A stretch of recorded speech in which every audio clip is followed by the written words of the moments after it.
ఏపీలో నలుగురు ఎమ్మెల్యేల పనితీరుపై ముఖ్యమంత్రి చంద్రబాబు క్లాస్ పీకినట్లుగా వెలువడుతున్న వార్తలు మిగిలిన ఎమ్మెల్యేలకు వణుకు పుట్టిస్తున్నాయని చెప్పాలి. ఆ నలుగురు ఎమ్మెల్యేల్లో రంపచోడవరం ఎమ్మెల్యే మిరియాల శిరీషాదేవి పేరు వినిపిస్తోంది. ముఖ్యమంత్రి ఆమెతో ఏం మాట్లాడి ఉంటారంటూ ఎమ్మెల్యేలు ఆరా తీస్తున్నట్లుగా తెలుస్తోంది. కుటుంబ సభ్యుల ప్రమేయం మితిమీరిందని, స్థానికంగా అవినీతి ఆరోపణలు ఎక్కువవుతున్నాయనే విషయం ముఖ్యమంత్రి ప్రస్తావించినట్లుగా చర్చ సాగుతోంది. అయితే ఎమ్మెల్యే శిరీష మాత్రం విషయం అది కాదంటున్నారు. తనను వాకబు మాత్రమే చేశారంటూ చంద్రబాబుతో దిగిన ఫోటోలు షేర్ చేయడం విశేషం. దీనిపై మరింత సమాచారాన్ని మా ప్రతినిధి దురాని అందిస్తారు. చంద్రబాబు గత 2 రోజులుగా రాజకీయ వర్గాల్లో ఒక చర్చ జోరుగా సాగుతుంది.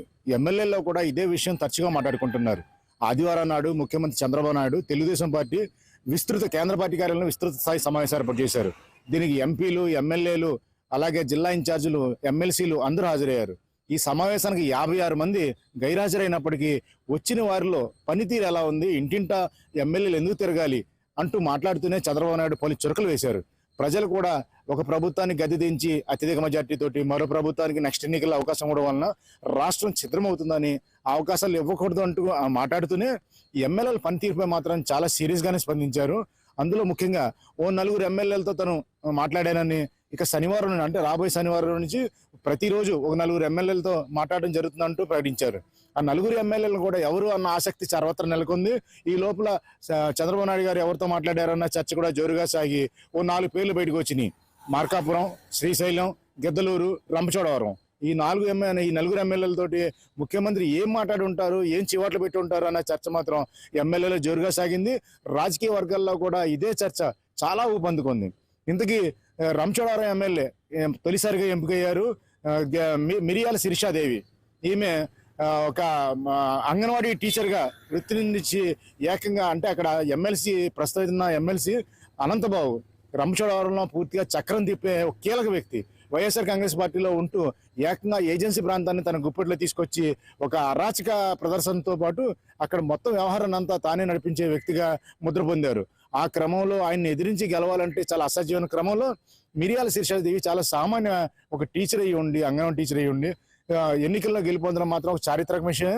ఎన్నికల్లో గెలిచిన దగ్గర నుంచి ఆవిడ నిత్యం ప్రజల్లోనే ఉంటూ ప్రజల్లో తిరుగుతూ ప్రజల మనిషిగానే అనిపించుకున్నారు. అయితే గత కొద్ది కాలంగా మాత్రం ఆమెపై విమర్శలు ఎక్కువయ్యాయని, ఆమె భర్త ఏకంగా నియోజకవర్గాన్ని శాసిస్తున్నారని, కొన్ని అవినీతి ఆరోపణలు ఎదుర్కొంటున్నారంటూ ముఖ్యమంత్రికి పలు ఫిర్యాదులు వెళ్ళినట్టుగా తెలుస్తుంది. ఇందులో భాగంగా చూసుకుంటే వాస్తవానికి అయితే కనుక ప్రతి నియోజకవర్గాల్లోనూ ఫ్యామిలీ ప్యాక్లు నడుస్తూనే ఉంటాయి. ఎందుకంటే ఏ ఎమ్మెల్యే అయినా వాళ్ళ కుటుంబ సభ్యులు అక్కడ పెత్తనం చలాయించడం సహజమే.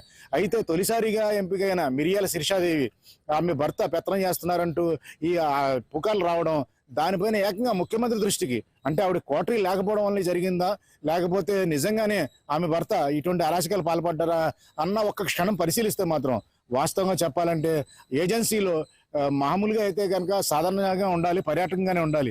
కాకపోతే ప్రస్తుతం అయితే రంపచోడవరం ఒక్కసారి తెర తీసి చూస్తే మాత్రం ఒక పక్క మన గంజాయి సాగు ఉధృతంగా సాగుతూ ఉంటుంది, అలాగే టేకు చెట్ల వ్యవహారాలు నడుస్తుంటాయి. ఇవే కాకుండా గత కొద్ది కాలంగా క్వారీ వ్యవస్థ మాత్రం చాలా దారుణంగా తయారైంది. అక్కడ ఎటు చూసినా సరే వ్యవస్థలన్నీ భ్రష్టు పట్టినట్టుగా తయారవడం, ఆ క్రమంలోనే తొలిసారిగా ఎమ్మెల్యేగా గెలిచిన మిరియాల శిరీషాదేవి వీటిపైన పట్టు సాధించలేకపోవడంతోనే ఈ విధంగా అంటే పలు ఫిర్యాదులు, అంటే ఎవరైతే నాయకులు మారారు తప్పించి అంటే ప్రజాప్రతినిధులు మారారు కానీ కింద స్థాయి మాత్రం అదే నడవడం వలన అక్కడ వ్యవస్థలో మార్పు రాలేదని, దీన్ని సరిదిద్దలేకపోవడమే ఆమె వైఫల్యంగా తెలుస్తుంది. ఈ క్రమంలోనే ఆవిడపై పలు ఫిర్యాదులు, ఎందుకంటే ప్రతి దాంట్లో జోక్యం చేసుకుంటున్నారు అన్న ఒక్క కారణంతో వెళ్ళని, ముఖ్యంగా ముఖ్యమంత్రి వరకు వ్యవహారం నడడానికి కారణం పోలీస్ అధికారులు ఈమె పైన సరైన నివేదికలు ఇవ్వకపోవడం, అలాగే పోలీస్ యంత్రాంగం పూర్తిగా ఎమ్మెల్యేకి వ్యతిరేకంగా అక్కడ నివేదిక ఇచ్చినట్టుగా తెలుస్తుంది. అలాగే ఎవరైతే ఈ రిపోర్టులు సంగ్రహించారో వారందరూ కూడా ఎమ్మెల్యేకి వ్యతిరేకంగా ఇచ్చినట్టుగా తెలుస్తుంది. ఈ క్రమంలోనే రంపచోడవరం ఎమ్మెల్యే మిరియాల శిరీషాదేవికి వ్యతిరేకంగా ముఖ్యమంత్రి చంద్రబాబు నాయుడుకి పలు ఫిర్యాదులు అందినాయి. ఇందులో భాగంగానే ఆమెను తీవ్రంగానే మందలించినట్టు తెలుస్తుంది. రేపు శనివారం నుంచి ప్రతిరోజు 4 ఎమ్మెల్యేలని ఇలాగే పిలిపించి క్లాస్ పీకుతారని, ఎవరు ఇందులో ఉండొచ్చు అన్న లెక్కలు మాత్రం చాలా తీవ్రంగానే వస్తున్నాయి. గైరాజరైన అంటే ఆ సమావేశానికి గైరాజరైన 56 మంది ఎమ్మెల్యేలపై కూడా తీవ్రంగా, అంటే వచ్చే సంవత్సరానికి వచ్చే ఎలక్షన్కి టికెట్లు మీకు వచ్చే అవకాశాలు లేవంటూ తీవ్రంగా వార్నింగ్ ఇచ్చిన సందర్భం కూడా కనబడుతుంది.